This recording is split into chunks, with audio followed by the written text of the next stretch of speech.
بسم الله الرحمن الرحیم. نننی درس زمونږه د کلیات حمسو په باره کې دی.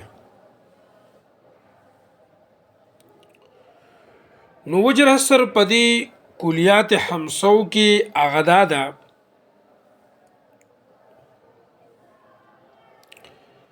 چې دا کلی دا بر دو خالونه خالی نه ګورو به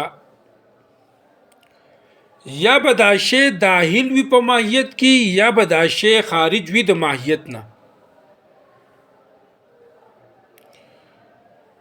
کچری دا شی داخلو په ماهیت کې نو دې ته ویل شي کلی ذاتی، او کچری خارجو د ماهیت نه نو دې ته ویل شي کلی عرضی.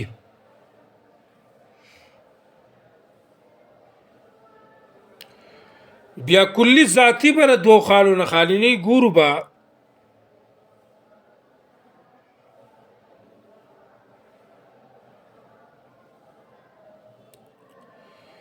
یا به د ما هو په جواب کې مقول وي یا به د ایو شیئن په جواب کې مقول وي. کلی ذاتی بر دو خالونه خالی ګورو با د ما هو په جواب کې مقول وي یا به د ایو شیئن پی ذاتی په جواب کې مقول وي. کو د ایو شیئن هو فی ذاتی په جواب کې مقول نو دې ته ویل شي فصل، او که د ما هو په جواب کې مقول نو بیا بر دو خالونه خالی نشي. یا به متفقین بالحقائق وي یا به مختلفین بالحقائق. که متفقین بالحقائق نو دې ته ویل شي نوع کیکی نوع الانواع، او که مختلفین بالحقائق نو دې ته ویل شي څه شی جنس ورته.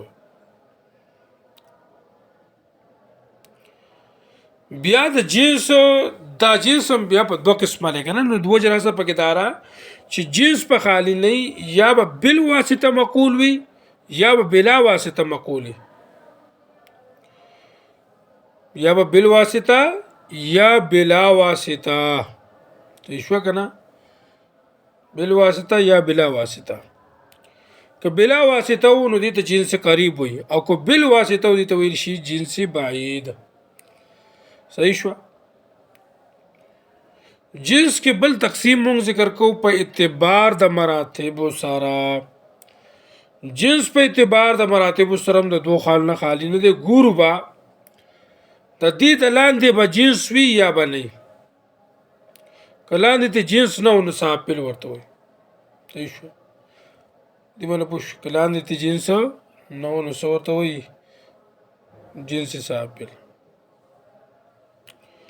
او کلان دې ته جنس نو بیا بر دو خالونه خالی نه. د پاسو په جنسي یا پر پاسا جنس نه. که د پاسه په جنسو نو دې ته جنسي متوسط وي، او که د پاسه په جنس نه نو دې ته جنسي عالی وي.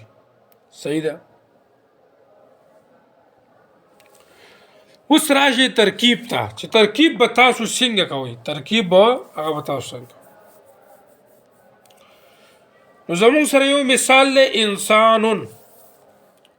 نو ترکیب به مونږ داسې کوو چې علم تصور قسم اول، تصور بدیهی ضروری مفرد قسم ثانی، اسم کلی متواتی، مفہوم کلی حقیقی کلی اضافی جزء اضافی په اعتبار خارج ممکنۃ الوجود خارج میں موجود فرد واحد میں منحصر نہیں متناہیۃ الافراد.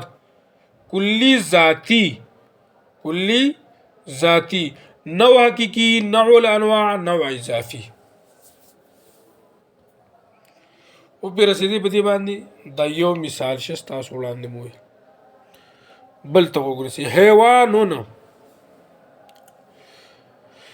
هم ترکیب داسې کو علم تصور قسم اول، تصور بسیط بدیهی ضروری مفرد قسم ثانی، مفرد قسم ثانی، کلی متواتی، مفہوم کلی حقیقی کلی اضافی جزء اضافی په اعتبار خارج ممکن الوجود خارج میں موجود فرد واحد میں منحصر نہیں متناہیۃ الافراد کلی ذاتی جنس کلی ذاتی جنس قریب جنس سافل جنس قریب جنس سافل دا ترکیب به تاسو هغه کوئ. صحیح شو؟